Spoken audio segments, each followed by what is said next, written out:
Thursday afternoon, and we're here again to talk business, to talk real matters. Welcome to Matters on Voice of the People 90.3 FM. And today, check your time is 12:34 p.m. already. And of course, today is the 18th day in the month of October 2022, and officially I want to say welcome to the show today. Like I said, this is Matters, all right, and we talk stuff that matters to you and I, all right, everything that has to do with you. Yeah, it matters to us, and that's what we VOP, we voice of the people, all right. So now I want to understand that a whole lot of us are into one challenge or the other, especially business challenge, all right? And Nigerians will call it matter. This matter is really not funny at all. This matter is eating me up. You don't have a job, you don't have a place to rest your head. I think not quite long, someone was telling me that hey, there was a woman out there in around Oshodi, yeah, that's been looking for a shop to do business. And one begins to wonder. So there's been, I mean, there are issues like this.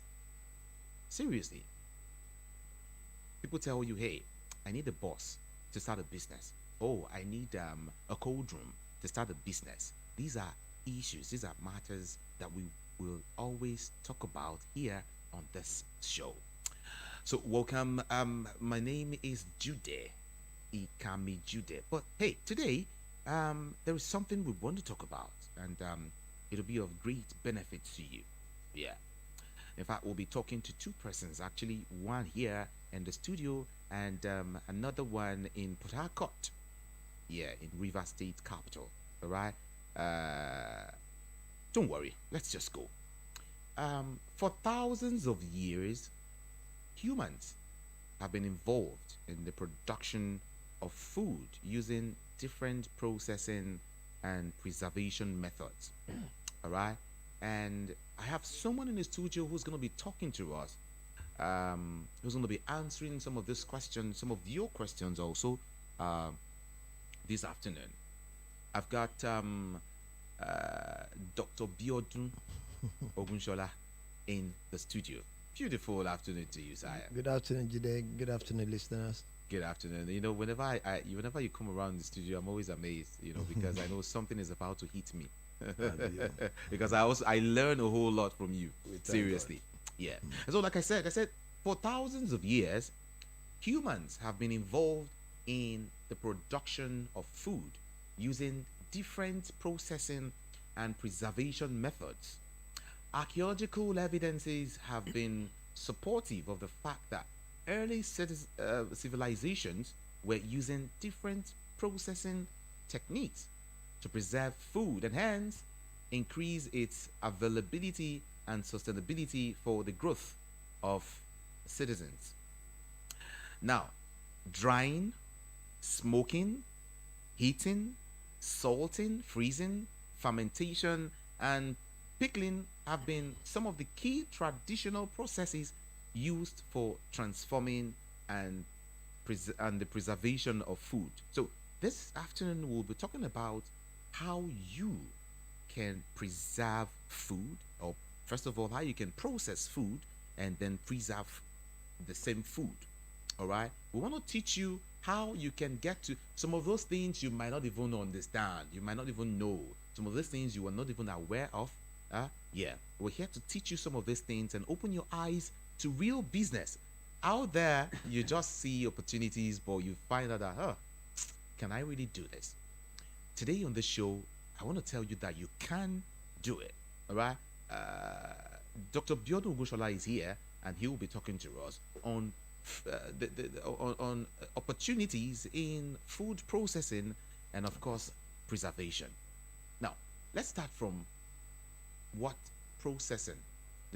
What do we how do we define the process of preservation and the process of of storing food? Okay. Let me start from preservation first of all. Okay. Let's start from there. Thank you very much, Jide. Um, just like you've just given us in your intro, that's just the summary of the entire thing. We can preserve, we can also process. But when you are preserving, what you are trying to do is to increase the shelf life of a particular thing. For example, if you have maybe meat in those days and maybe you kill a game or stuff, they will dry it, and of course it will give you a long shelf life. What you are trying to do is to remove or to reduce the moisture content in it so that it can be more drier and it can stay longer for a longer period. That's for preservation. But when you talk of processing, you are talking about the value chain that is in there, because virtually everything you are producing, there's a lot of value chain there. Let's look at like goat, for example. Goat itself, the skin is a value chain. The meat is a value chain. The milk in it is a value chain. The blood is a value chain. The bones in it, they are value chains. So you can look at it. So look at it from that perspective. You know definitely that when you are doing processing, you are thinking of the value chain that is along the line of what you are talking about, the product you're talking about. But when you're talking of preservation, you're actually reducing the moisture content or making it longer for it before it can get spoiled. That's just the major difference between the two. Okay. The major difference is just in one word. Yes. Can you just split the two in one word? Okay, preservation. Mm. You are trying to increase the shelf life. It's a sentence. You are trying to increase the shelf life. Then processing, you are trying to make more money or make it do more business in line with the value chain with it. To identify the value chain in the particular product you are talking about and be able to bring it out from it. And some persons are asking, what are even these processed foods we're talking about? You know, what are these processed foods we're talking? Yes, you see, when you are taking processed food is also even different from pre-processing. Processed food is when you add some addictive to certain things for you to give a long shelf life or stuff like that. You know, you are talking of some GMOs and what have you, that they will put some injections into it or some chemicals. That's a different one entirely. But we are talking about processing. Processing, it is when we start, we go very deep into it in terms of process that you're able to understand better what I'm trying to say. But what I'm trying to say is that once you have a whole product, there are other byproduct that is in there, and that byproduct can actually be used as a minimum as a means of a raw material for a finite product, as it were. So if you looking at, say, maybe cassava now, you look at cassava. If I buy cassava from you, it depends on the quality. I might decide to buy cassava and I'll be extracting starch from it. I might decide to go to cassava starch. I might decide to go to cassava chips. I might decide to extract ethanol from it. I might decide to take so many other byproducts from it. You understand what I'm saying? Yeah. So that's what I mean by being processing flow. But that's the value chain. But when you are saying process thing, maybe you are just adding maybe some addictive to a particular product to make it to last longer. But in terms of the two, they are more or less interwoven. I mean, that is the processing, and of course, when you are talking about preservation. Okay. Yeah. But some persons have the opinion that processed foods are unhealthy. You know, it's really not good because some say it contains a whole lot of additives or chemicals. Yes. Is that bad? Or you know, when you know, just based on what you've just mentioned, we have processed food, process, and processing flow. The one I've been dealing with since we started this discussion was that how do you identify the value chain in a particular product so you add more money? Let me explain to you. Okay. From our petroleum, from petroleum, Nigeria used to be a country where we refine, and of course suddenly we cannot refine again because the refinery have actually gone. So what we do now, we take crude and we take it abroad. The crude we take abroad, from the crude alone, you can get about 9 different products from it. You get kerosene, you get diesel, you get engine oil, you get sulfur, you get what do you call it? You get bitumen, you get all sorts of stuff from it. So the country you are exporting to, all they will just do to you is to give you what you demand, be kerosene or diesel or whatever. The rest is with them. So they add more value to it. So immediately you are talking of processing, you're adding value to that product by bringing out the byproduct within it. So the same thing is applicable to agricultural produce. But the point now is that when you now decide to go into processed food, that means you are adding certain chemicals to it for it to last longer, for it to stay on the shelf for a very longer period, which in some cases can be unhealthy for human consumption. Okay. Yes. But if that is the case, then why then do we go into that? If it's unhealthy for human consumption, do you think it's good at all? Okay, if you say it's unhealthy, maybe you're talking like say in what percentage are you placing it? Yes, yes. Well, you see, whatever percentage you put into it, if you go to the local balance, just like you mentioned earlier on, they were more or less very natural to preserve things. You can put salt, but when you are even putting salt, there is a limit you can put salt, because salt should not be consumed at a very large level. Some of them they have to smoke it. Some of them they are do so many factors to do it. But now, because of commercialization, people are now using chemicals to do most of these things. Like you have tomatoes, they add some stuff to eat. Some people are using what they call cambad or something like that. They use it to even ripen fruit and stuff like that. And that's why someone said everything about food is chemical. It's not everything. Everything should not, but when you are talking about commercialization, you could say yes. But we still have some organizations that are still using natural things to preserve. Okay, if you in various homes, you see women will buy beans. And what do? They will put pepper inside it, just to drive away all those insects and stuff like that. They put pepper inside there, and it will be like that. Okay, look at the Nigerian setup. When there are people from Ondo or maybe Ekiti, when they produce this pupuru, they call it with cassava. When cassava has been harvested and they turn into semi raw material to make like fufu and stuff like that, and they have too much of it, they will turn into a ball form. They turn into a ball form and put inside fire and burn it. So the skin will be so hardened and be burnt and black. They drop it on the floor. They can put it anywhere. After maybe about 2-3 months, they can break it and they will still see the raw cassava inside it and use it for maybe fufu or some other things. So people can still use natural things, but for commercialization purposes, I don't want to start, because we're on here. There are some food items like chicken and stuff like that bringing from abroad. Most cases they will stay about 90 days on sea, and they need to do certain things because it's commercialization to preserve it until it gets to this place. But I don't want to go into that because it's very controversial. Or you think is that controversial? It's very controversial. Some of us don't eat all those chicken. We don't eat. Some of us, some of us we eat our natural chicken that are organically prepared using garlic. No, say you. I think I like you. I like if you say you eat organic stuff. Yes, it's good. But the essence of this particular show is for people to see opportunities in this chain of business. Yes. Some people don't even feel that.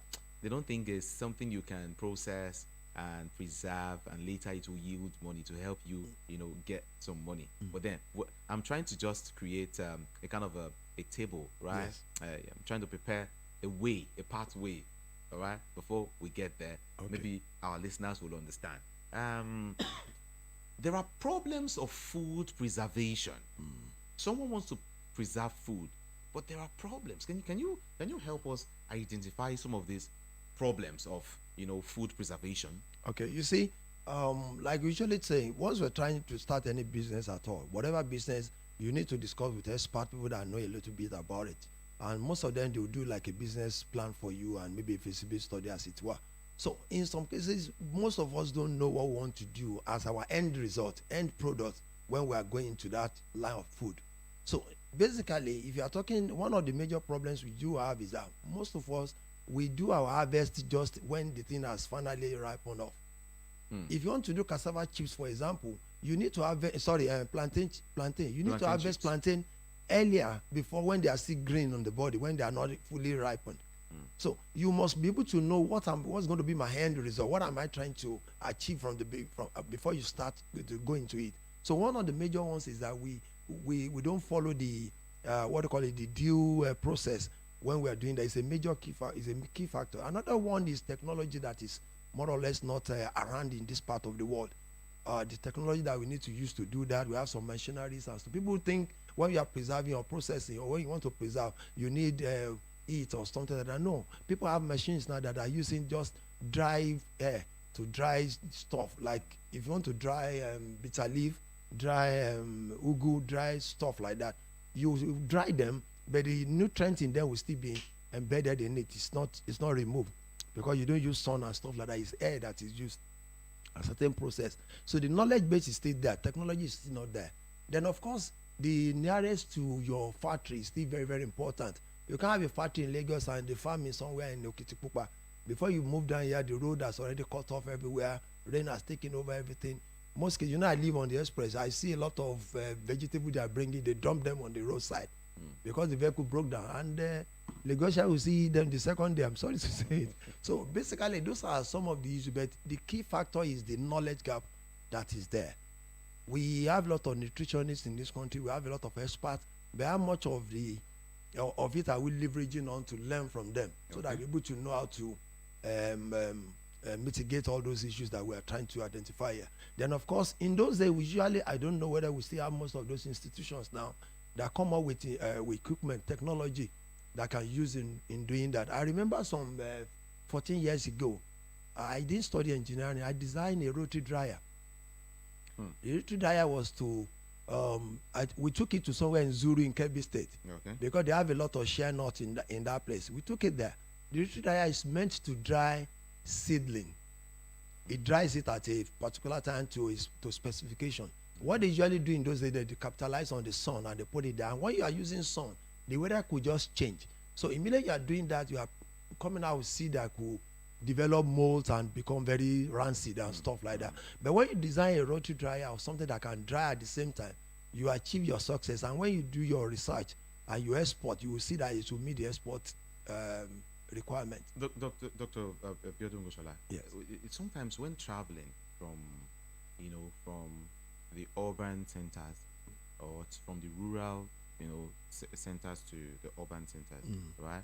You see, especially when you're driving from let's say from Kogi to Lagos, you see people trying to dry some stuff, on the roadside, and people tell you it's not healthy enough. People tell you there are problems, so don't eat that. It's not good.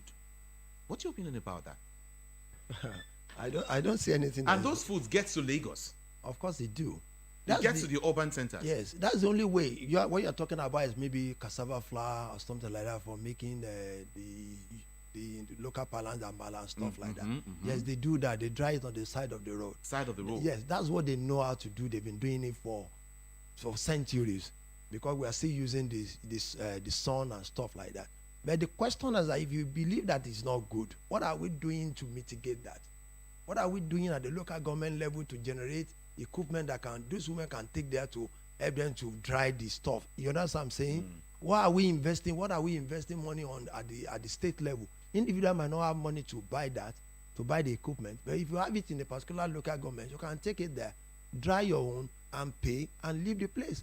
So until we start doing that, people will still be drying on the road because they produce a lot, and this is what they depend on to feed themselves, to send their children to school, and we have to eat in the urban center. Lagos is, I think, 24 million and still counting, and less than 10%, less than 5% of us in Lagos are actually producing anything. We are just consuming.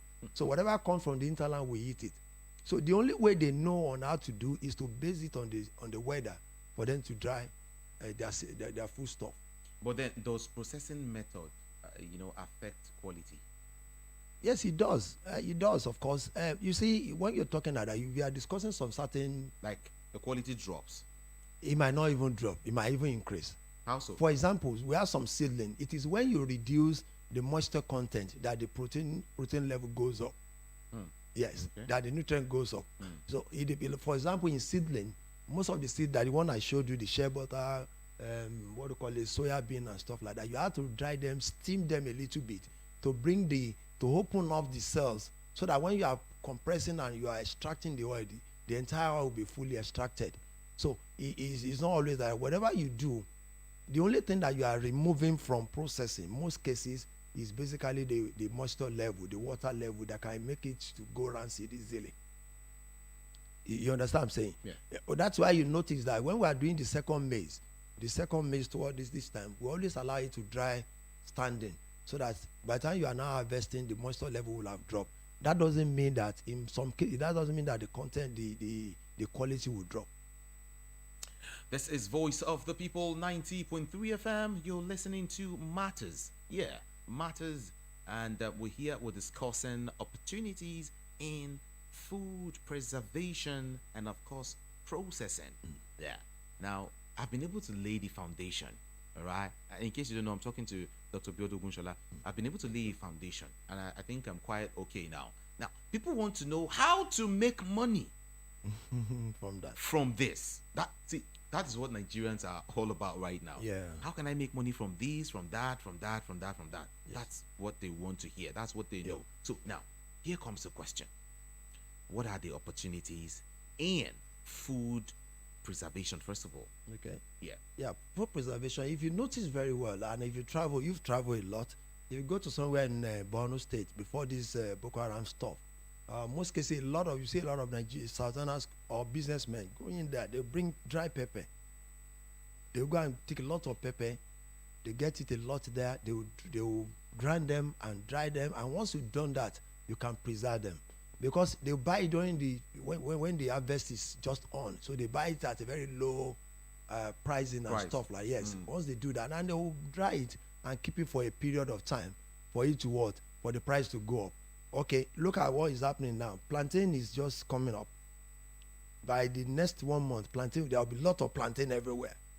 So if you now have a process where you can keep the plantain for the next 2 months thereafter, and you start selling in March next year, do you know the kill? Do you know this year people make over 7,000 naira on a keg of palm oil? People buy during the time when we have a lot of palm oil around March, April, and they keep it. Now people are making a kill on it. It's more really like processing, because by the time you keep it at home, the moisture level will drop. Of course, it will reduce in quantity, but of course you make more money from it. So I'm just trying to lay it out that anything you buy during the surplus, and you keep it to a point when there is a demand for it, you make a lot of money. Let's look at what Bible says when it happens to Joseph. When Joseph came up and explained about the dream, the king said, "What can we do?" And Anna told them, "No problem. What we're going to do is that we're going to pump more money, a lot of money into planting. Let's plant a lot." And it goes around all the countries and planted, and it put a lot of grains. And they were buying, they were stockpiling. They were buying and stockpiling. And after the 7 year of plenty, we have 7 year of what? Of drought. Drought. Yeah. So that's what we call 14-year economy plan, a development plan. And okay. Yes, that's what we call it. In our own parliament, we call it economy. So we now kept it, and they started selling at double the money, and people are coming from far and wide to buy. To the extent that he even made a lot of money for the king. Then, by say, "Okay, you don't have money, give us your land, we'll exchange for you." It happens every year in Nigeria. There will be a period where there will be tomatoes. There will be a period there will be pepper. There will be so much of it. All we need to do is to buy, dry them, powderize them as it were, package them into a bag, and make sure that we don't have maybe insect or whatever to enter it, and wait until when it's a little bit scarce, and start selling. The minimum income you can make is about 150%.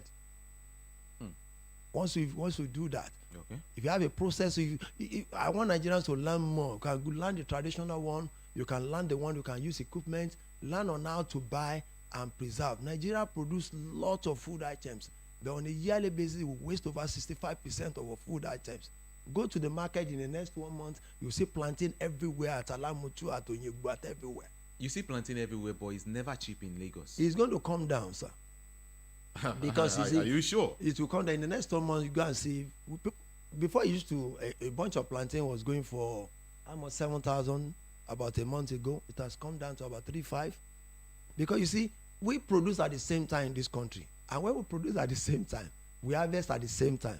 And once we bring it from villages after Lagos, where is Atlantic Ocean? But it's a seasonal thing. I mean, you can't grow yours in November. I grow mine in August. No, there's a way we can manage. There's a way you can manage a farm that you can grow at a different times. Like I've been telling you, there's nothing you cannot plant at any time. Because anytime you're going to have the seed, you're going to have the sand, you're going to have the sun, and you're going to have the water. The only missing link, in most cases, is that there won't be water. There won't be rain. So if you can provide rain, you can provide water, you can plant anything anytime, including yam. Yes, sir. So the point is that it depends on when you. And you have at the same time? You might not have it at the same time. For example, I might decide to go into plantain, and when I go into plantain, I use irrigation in my own farm. And with irrigation, my harvest will be better than, and it will be different from all those, because once the rain stops, the thing will start, probably it's not, maybe you can't plant again. But me, I can still plant if I have irrigation in my farm. So the issue now is that when you now, assuming we're even producing at the same time and we have glut in the market, if you decide to have maybe a preservation system, a silos, for example, you have a processing methodology where you can dry something and keep it for a dry for you. There's no way you won't make your money. Whatever investment you go into it, there's no way you can do it. You can't do it. Okay. People have bought a lot of bitter cola now. You know, bitter cola is expensive. Okay. A kg is 8,000. Is this a season? The bitter cola season? Yes, it's just coming out. People are selling for 8,000 naira. You are still going to buy for 8,000 for 1 kg. Okay. Mm-hmm. It will come to a time to get to 18,000 naira. Well, this October we're harvesting soya now. There will be fresh soya now. So price has gone down. By the time you keep your soya between now and January, when it's so dry, by February you'll be making over additional 35% on it. Wow. So if we need to, you say farming is not when you go to the farm and start running around. You can decide to be in any of the value chain. Yours could be, I set up a farm, a plantation, maybe somewhere in Oshogbo, maybe in the people come and dry your seedling here. Or you have money, you buy, you dry, you keep. For a period when there's very, very likelihood that we're going to have shortfall at the point. All right, let me hold you. We'll have a shortfall. Let me hold you on, please. You can go to YouTube. All right, Voice of the People 90.3 FM. Just type that on YouTube, and you see what is happening just right here in the studio. And of course, I would also encourage you to drop your comments. Yeah, please do drop your comments on YouTube, and hey, I will read it out as quickly as possible. In case you have a question on how you can get to make money out of that particular thing you're doing, or that thing you fear going into.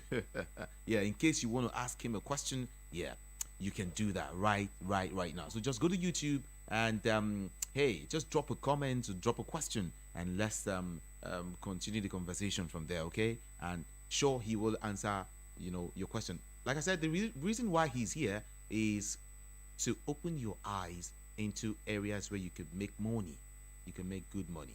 All right. You want to say something? Yes. I showed you of before we came to the studio that still have it. I told you that this is soya cake. This soya cake was extracted about 10 years ago. This is the oil that has been extracted from the soya. Okay.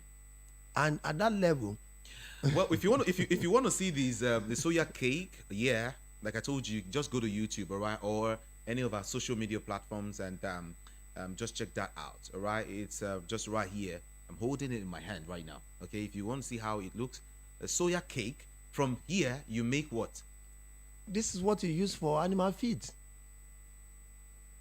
This is the protein part of the animal feed. So whatever animal feed you are going to have, you are going to be proteins. It's going to be soya cake or granite cake, with some condiments and of course what do you call it, maize.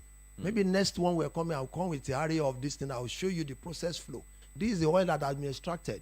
This soya oil that has been extracted, they can further work it and make it to be edible, but it's still gummy. So people use it for, this is what they use as the process into acrylic resin to produce gloss paint, to paint your house. So this is being extracted from that. So we've already had value. This is a value chain. This is another value chain. Then by the time you do that, our engineers are going to zoom in into these this particular product. Yeah. Let me have this one too. Yeah. Let me have this one too. So from here, from this one comes this one, right? Let's have this. It's from soya. You have a soya bean. It's extracted. Then you get the cake. Then you have the oil. They also have the sludge. Okay. The sludge is the one we feed on the pigs to fatten pigs. So the oil is the one they purify it for making edible oil. No, I want to understand. Yeah. From this. No, before this, there will be a soya bean. Okay. A soya bean is extracted through an extractor. You have the cake. Okay. You have the oil. Okay. You have the cake, you have the oil. To every seed, you have the cake, you have the oil. Then you are going to cake, have the oil. and the sludge. The sludge is the one that comes with this. When it's purified, because we use a filter press to remove it and make it clean like that. That's a 10-year oil in your hand. So you mean this oil is 10 years old? Both of them are 10 years old. It's from the same. It's from the seed. This is serious. Please just go to YouTube, all right, and see what's happening in the studio. Seriously, it's really, really, really, really amazing. It's amazing. That's why we're talking to people. You need to start up something. You need to start up something. It's a process, all right. It's a process, yes. Do what people are not doing. Do what people can even imagine, and you come up with something better. Not this everyday thing, all right. If you were there, you can just go to Voice of the People 90.3 FM. That's VOP. Just type on YouTube. Type VOP 90.3 FM, and you see what's going on exactly. All right. So make me understand the process of this. How? Okay. To every seed, once you have any seed, we have soft seed and we also have hard seed. Hard seed are palm kernel. Soft seed, we have something like soya bean and granite. To every one of them, once you process them, there is an oil. You know, we have oil even in the corn. We have corn oil. From the corn, we have oil. We have oil from shea butter, the one I showed you earlier, and that's the shea nut I showed you. That's the one that is the ori, shea butter. So let me use as an example. When you have the seed, there's a process flow through an extracting process where you can, there's still another method of some chemical ways of even extracting it. You extract the oil, there will be the cake. Okay. So once you have the cake, you have the sludge. The sludge is the one you sell for the animals, for people to feed their pigs and stuff like that. So the oil now comes to what you can further bleach into a process where you can turn into edible oil. And of course, you know, soya oil is a premium oil that everybody needs to be consuming. It's expensive though. Then of course the cake is the one that is going to serve as a protein for you to make animal feeds. So you can see the value chain along the line. And like I said, this will show that the moisture level has been removed completely. That's why this thing can still last for the last 10 years. In the next 10 years? It can still last for the next 10 years. Wow. I've been keeping this one. I have the shelf of them. I can one day, maybe I'm going to do a seminar or something that will bring everything. We'll see this process flow, how to process shea butter, granite, cotton seed, even neem oil, which is dongoyaro seed. We also extract oil from them. So that's how the process flow happens. So once you do a process flow, you can see this is a value chain. This is a value chain. Mr. Agushola, yes. hold on. Now, if for instance, I want to go into maybe I want to buy plantain. I want to see how I can possibly preserve plantain. What do I need to do? What should I do? What can I do to, preserve plantain for like 3, 4, or 5 months, thereabout? Yeah, if you want to do that, then that means you have to get your plantain when they are still very dry. When it's dry, you get when they are still green on the, when they're not ripe yet. When they're not ripe, yes. It depends. Maybe you want to produce maybe plantain chips. Okay. The other process you can do is, of course, those guys at the motor park, we are selling chips everywhere. Once you dry it, they produce chips. They last longer. It can last for 1, 2, 3 months. It depends on the level of moisture that is still remaining in it. So that's another process where you can do plantain chips. The other one is to turn into flour, plantain flour, like the elubo thing. All you've done is that you've actually removed the moisture level or reduced the moisture level to a very appreciable level. So it becomes drier. So once it's dry and you don't allow any insect or whatever to come into it, become preserved. I never knew one can actually make money from this thing. Seriously. Yeah. All we know is just to consume the plantain itself. Once you get it, it's food, and once you're done with it, and that's if you travel towards Ife, you see them selling this black thing, they call it dodoikiri. Have you eaten it before? No. Okay, do you know it's plantain that is virtually almost spoiled, that they will fry, they will put some pepper in it, and it will dry off. If you eat it in the afternoon, you might not want to eat anything again. Are you serious? Yes, because it's so sweet. It's also so preserved. People are not doing what they call akara dodo now. They'll use bean, like they want to do akara. That is bean cake. they will add that thing to it, and they will, if you eat it, you don't want to eat anything. So It's the instead best of bean snacks. cake, you use You use the two together, bean and the plantain thing. You fry it together. Oh, really? I thought it's just maybe the what's it called the banana alone. Sorry, the plantain alone. No, yeah? you can mix the two together. Especially when it's getting spoiled. How did the concept of that thing came? A story I had, a woman went traveled and all the plantain she had has gotten black and it was bad and they thought they should throw it away. So the one said, no, this is the only thing I need to send my children to school. So she turned into that thing, put it in the pot and started doing that. The thing became, go and see all the road. People are selling that. If you go to Ife, go everywhere, people buy it and eat it as snacks on the road. What other things? What other stuff can we actually buy and probably go into? I mean, for a starter, someone who wants to go into, something business, maybe into food, what else can we go into? What else can we look into? There's no food you cannot look into. You can vegetable is also there. People buy vegetables. They buy the water leaf and dry it, and when they dry it, it becomes preserved. They sell it as over a period. I have a friend, like I told you, that buys what do you call it, bitter leaf. If you have a farm about 2 acres, it will come there. Once it's organically planted, they will come and be harvesting your plant, bitter leaf, and you make on one or 2 acres, you could make in very close to 200 to 200,000 naira on a monthly basis. They will harvest the plant, the leaf, and go and dry it. The guy exports it abroad. He dries it and exports it abroad. So we can do that. We can do it for tuber. You can do it for seed. You can do it for just anything. Fruit can be dry. Fruit can be preserved. Once you turn it into a liquid, it becomes preserved.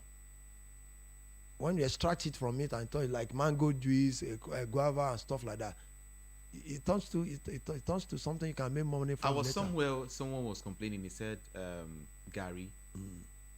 She was looking for a way to preserve Gary. That if it stays too long inside the bag or inside anything, it gets spoiled easily. You understand? So Yeah. the person was like, if there is any way they can preserve Gary to stay for a longer period. Of course, it's so simple. You might not even spend anything on it. All you need to do is to allow it to spread it somewhere, allow air to touch it, or probably put in sun. Some people can even return it back to where they, if you see where women frying are process. process and refine it again. Because the point is that it's becoming damp. That means water is coming back to it. That's why the thing is spoiling. But immediately it's become dry. It will be dry just like that for a long period. Even if you have catfish, maybe by a fish that has been smoked fish, if you put it somewhere for 2 months, it becomes damp. It's as if water is coming back to it. Once you put it inside sun, it will get better. All right, matters on Voice of the People 90.3 FM. We're talking about food matters now. We're talking about money matters, how you can convert food to money, how you can convert a processed food to money, a preserved food to money. Don't just sit down like that and feel these things are difficult. All right, maybe you want to ask him a question. Yeah, maybe you want to ask him a question. You want to say something. You want to add your voice to what we're discussing this afternoon. Please, you're free to do that. All right. What we do here, things we discuss here, are things people really don't think about. People don't imagine. People don't just have any close idea to it. All right. So that's what we're doing. That's what we discuss here. So I would open up the studio line so you can get to let's get to your feedback. Let's hear your voice. Let's get let's hear your own opinion, or maybe you want to ask him a question. You're free to do so right now. The number to call is 0700 903 903 903. Again, 0700 903 903 903. Now, before I start taking calls, I wanted to ask you, how do I start food processing? How do I start that process? Yeah, for food processing, you can start even within your own little kitchen, as it were. If you notice very well, because I'm very close to women and I see what they do. Women, in most cases, in those days, they will buy a lot of pepper, they will grind it. After grinding it to be too much, they will cook a little bit. The rest, they will cook it on fire for a very long time and make it to reduce the moisture, the water level in it. You started processing. Then you can keep that pepper in your house for for about 1 or 2, 3, 4 weeks. The other one is to buy it, dry it, and go and grind it and turn it to powderized form, which people call atagungu and things like that. It's already in powderized form. You can do that with the same for melon too. For egusi, you buy, you dry it, you put it at home. Can we preserve yam? Yam can be preserved, of course, by drying. You can turn it into yam chips. Yam chips like that, you can turn into it. You can turn it into flour. You know why I ask this question? Yeah. People waste yam a whole lot. Sometimes when you leave it at home, it start germinating. Of course. Mm. And So they that's throw why- it away. And they throw it away. Instead of looking for a bag to put in and plant it. No. Maybe I don't know if they want to go into planting stuff, but at least how to preserve it so that later you can still do something with it. Yes, you see, naturally, if you notice, yam could be, assuming they're selling yam for 1,000 naira now. In the next 2-3 months, it will go up to about 2,000 because the drier the yam is, the more expensive it comes. You understand what I'm saying? Because, and what is happening is that the water level, the moisture level has been reduced. That's the meaning. So you can preserve your yam in that form. And what you just do is that you keep on making sure that it's not in the damp situation, in an environment that is damp. I just mentioned to you about the other time I mentioned cassava for you. When you produce cassava and you turn into as if you want to do cassava fufu and stuff like that, semi-raw material, you can mold it and throw inside fire and burn it. You mold it into a ball form and burn it. If you go to, maybe people from Ekiti or Ondo will be listening to me now. If you burn it, in the next 1 year, if you open it up again, you will still see fresh cassava inside it. Oh, really? Yes, they call it pupuru. Maybe people from Ondo or Ekiti, they can mention it. That's it. Children play ball with it because they thought but once they need it, you just break it and you see fresh cassava inside it. That's our own local way of processing things before advent of technology. Okay. All right. Let's talk to you now. All right. Just to call in and ask him a question in case you want to go into a particular business or maybe a food preservation or you want to go into processing or something. He will answer all of your question. All right. Please to call 0700 903 903 903. All right. 0700 903 903 903. This is Matters on Voice of the People 90.3 FM. Yeah. Today we've decided to do or to talk business. All right. How to be your own boss. All right. That will come in pretty soon. All right. But now 0700 903 903 903. I told you for thousands of years humans have been involved in the production of food, right, using different processing and preservation methods. And I told you a whole lot that like drying, you can preserve by drying, by smoking. But people say when you smoke a thing, before you smoke, you need to add salt so it becomes too much. No, it depends on what you want to do. It depends on the requirement you want. As me, I'm supplying to you. It's not compulsory I should put salt. It depends on what. The salting part is just for it to have some level of taste. Because even if you don't put salt initially, you discover that when you want to cook, you still put salt. But some salt say you add salt so you won't have worms or something. No, it assists it. It assists it to make it to last longer. Because salt is, it's very sharp. It's a very strong chemical. But there is a limit in which you can put salt to it because there's some level of salt in the meat itself too.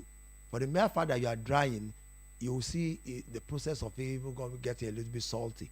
And if you go to villages in those days, I don't know whether it happens now. Almost everybody has one smoke fire somewhere and one net where they will put one meat they kill somewhere and they'll be drying forever. It will be there. So one day they want to eat, they will just take some and they'll cook it. That's their own. All we need to do in the present day world is to develop concept on assisting that technological, which is called, I would say, crude way of doing things to make it modern. But I tell you, we are still more or less back than into those days than even now. We are not even preserving anything. We just consume everything at the same time. Everything gets spoiled. We throw them away. Nothing is happening. Watermelon is wasting like anything. Once broken, people throw them away. Okay. So but we still have people that can set up a small factory, very small factory that can produce a little, and you turn into juice factory as it were. We have local fabricators that can produce it for us. We can even get some of these. I know a particular lady that was looking for a job. I interviewed her, and I told her, "You can. I won't give you this job." I told her. She said, "Sir," I said, "You know how to do this. Go and concentrate." I don't want to mention her name on air. Okay. Today, she has employed a lot of people now. All she does is that she bought this juice extractor and stuff like that. She's one of the clubs in Lagos here where she's producing juice for them. She's producing juice for people for diabetes, for high blood pressure, for this. She can talk so much about fruit, and she turned into packages and stuff like that. And come and see what she's doing very well for herself. So preservation and processing is the next agriculture, is the next goal that we've actually abandoned for a long time. But how come people are not actually looking at that? People are not focusing. They just want what I will do now, and get my money. I'm sorry to say that I'm on national here. I think we've stopped thinking. Yes. We look at issues and we feel the best way is to run, to just run away. We stop thinking. The hallmark of a man is God said you are created to take dominion over your environment. But we were not thinking again. We just look at this and say, what can we do? We are perplexed. And if you can go back to start thinking, I think our life will be better off from the family level up to get to the larger scale. I can guarantee you that today some people have 1 million naira in their account. They are scared. They don't know what to do. That's why we say Voice of the People will start a program very soon where we'll turn it to a cooperative, where we'll be inviting people, we'll be training them, and we'll be doing so much work so we can add value to people's life. So I think we should go back to thinking so that we can solve our problem. Start thinking. Yes.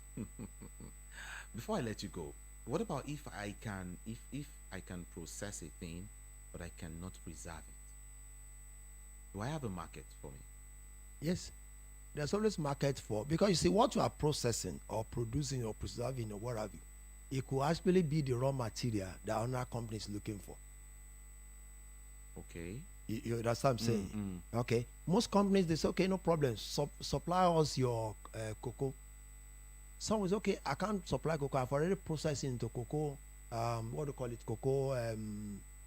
Cocoa cream as it were. We call it cocoa like shea butter. Okay. We've already done it, and they will sell to you. Some of them will sell the remaining. This cake I've showed you will be the powder part of it where they will buy from you. So your own processing will be the raw material for other companies. Okay. Yeah. Voice of the People, 90.3 FM. All I needed him to do today, actually, is to open our eyes, all right, to some of these things, like when it comes to processing and preservation of food. You know, one of the reasons why people are hungry these days is we just eat what we see at that time without necessarily remembering that there is going to be, or putting into heart Scarcity. Right, that there's going to be scarcity, or there's going to be tomorrow where there won't be food, right? For instance, you have a bunch of plantain, and you can't just finish everything now. You find out that it's getting spoiled by the day, and you feel the next thing is to throw it away. Let me tell you something. You know okra. You know we're in the season of okra now. Okay, yeah, true. Once you go and buy okra and they are cutting it for you and it becomes hard, they say, I don't want this one. You get home, you throw them away. People don't need to throw them away. All you need is to dry them. When you dry them, you powderize them. They call it onla in Yoruba. It's sweeter than okra. Yes, sir. It can last for 2 years. Is it the dry okra? Yes. Oh. So even if you go to farm and your farm is, maybe it's it's so hard and it's not more easy for you to just don't know wahala. Apart from the fact that you can remove the seed in it and start selling. 1 kg of okra seed during the dry season goes for about 7,000 naira. Wow. That's the seed. But if you want to do that, you can pick it. It's very common in the western part. I don't know where the other places. You buy it, you dry it, and turn it into powder. It can last for 5 years even. All you need to, you want to cook your okra, you just put it inside it. It will still thicken up. It's even sweeter okay. than the okra. I want to appreciate you so much, Dr. Biodun Ogunshola. Thank you so very much for coming around today. We do hope to see you again very, very soon. In fact, I'll bring you to the studio very, very soon. It's a promise. It's a Thank promise. I know you cannot say no now. I won't say no. Because if you say no, you won't. That salary is there. All right, it's Voice of the People, 90.3 FM, and shortly, I'll be connecting, with our next, analyst who's going to be talking to us from the city of Port Harcourt. Yeah, from Port Harcourt, he's going to be talking to us, and guess what he's going to be talking about? You don't want to miss it. Just stay right there and don't go nowhere. My name is Jude Ikami Jude. I won't ask you to stop doing business, but I will say find a business. Go into something and you will like it. All right, just stay right there. I'll be right back. Don't go.